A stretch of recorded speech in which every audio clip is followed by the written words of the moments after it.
Hi welcome back to Sithu's vlog. നമുക്കിന്ന് ഓവനും ഗ്രില്ലൊക്കെ ഇല്ലാതെ വളരെ ഈസിയായി കടയിൽ കിട്ടുന്ന ടേസ്റ്റിൽ നമുക്ക് അൽഫാം വീട്ടിൽ തന്നെ ഉണ്ടാക്കാം. നമുക്ക് നോക്കാം എങ്ങനെയാണ് ഉണ്ടാക്കുന്നതെന്ന്. ഒരു കടായിലോട്ട് പെരുംജീരകം, ജീരകം, നല്ല മുളക്, പട്ട, ഏലക്ക, മല്ലി, വറ്റൽമുളകെല്ലാം ചേർത്ത് നമുക്ക് കരിയാതെ വറുത്തെടുക്കാം.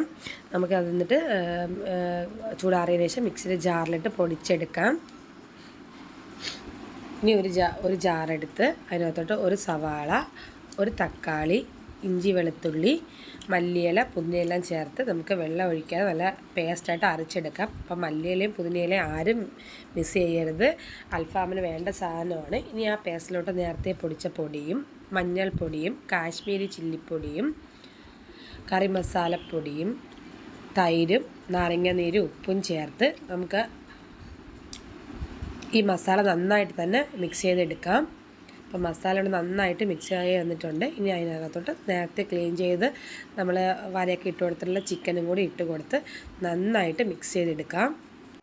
അപ്പോൾ നമ്മളുടെ മസാലയൊക്കെ നന്നായിട്ട് മിക്സാക്കി എടുത്തിട്ടുണ്ട്.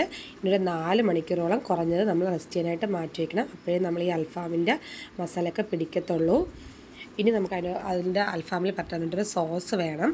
അത് ഉണ്ടാക്കാനായിട്ട് കുറച്ച് സൺഫ്ലവർ ഒഴിച്ച് കൊടുത്ത് ടൊമാറ്റോ സോസ് ഇട്ട് ഒന്ന് തിളച്ച് വരുന്ന പരുവത്തിൽ നമ്മൾ കുറച്ച് നല്ല മുളക് പൊടിയും വറ്റൽമുളക് ക്രഷ് ചെയ്തതും ഒരു നാരങ്ങയുടെ പകുതി നീരും കുറച്ച് പഞ്ചസാരയും കുറച്ച് ഉപ്പും കൂടെ ചേർത്ത് നമുക്ക് നന്നായിട്ട് മിക്സാക്കി എടുക്കാം. ഈ ഒരു പരുവാകുന്ന സമയത്ത് നമുക്ക് മാറ്റി വയ്ക്കാം. അപ്പോൾ നമ്മൾ 4 മണിക്കൂർ കഴിഞ്ഞിട്ടുണ്ട്. ഇനി അതിനകത്തോട്ട് വളരെ ചെറിയ തോതിൽ മാത്രം നമ്മൾ സൺഫ്ലവർ ഓയിൽ ഒഴിച്ച് കൊടുത്തിട്ടുണ്ട്, ഗ്രില്ല് ചെയ്യുന്നത് പോലെ എടുക്കാനായിട്ട്. ഇനി നമ്മൾ ആ ചിക്കന് അതിനകത്തോട്ട് പറക്കി മാറ്റി വെച്ച് കൊടുക്കാം. ലോ ഫ്ലെയിമിലിട്ട് കൊടുത്ത് നമുക്ക് മൂടി വെച്ച് വേവിക്കാം. ഒരു സൈഡ് ആയി കഴിഞ്ഞാൽ നമുക്ക് മറു സൈഡും കൂടി വേവിച്ചെടുക്കാം. അങ്ങോട്ടും ഇങ്ങോട്ടും തിരിച്ചിട്ട് നന്നായിട്ട് തന്നെ ചിക്കൻ നമ്മൾ ചുട്ടെടുക്കണം. ഇനി അതിനകത്തോട്ട് നമ്മൾ നേരത്തെ തയ്യാറാക്കിയ സോസും കൂടി നന്നായിട്ട് ചിക്കനിൽ എല്ലായിടത്തും ബ്രഷ് ചെയ്ത് കൊടുക്കണം. നല്ല രീതിയിൽ തന്നെ ബ്രഷ് ചെയ്ത് കൊടുക്കണം. നല്ല ടേസ്റ്റാണ്, ആരും ഇത് സ്കിപ്പാക്കരുത്. നന്നായിട്ട് തേച്ച് കൊടുത്ത് തിരിച്ച് മറിച്ചൊക്കെ ഇട്ട് നമുക്ക് വീണ്ടും അതൊന്നും കൂടെ ചുട്ടെടുക്കാം. അപ്പോൾ നമ്മുടെ ടേസ്റ്റി ആയിട്ടുള്ള കടയിൽ നിന്നൊക്കെ മേടിക്കാതെ അൽഫാം വീട്ടിൽ തന്നെ ഉണ്ടാക്കിയെടുക്കാം.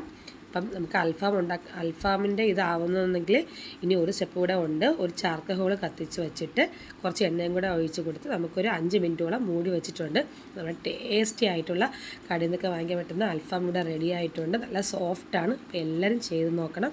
Thanks for watching.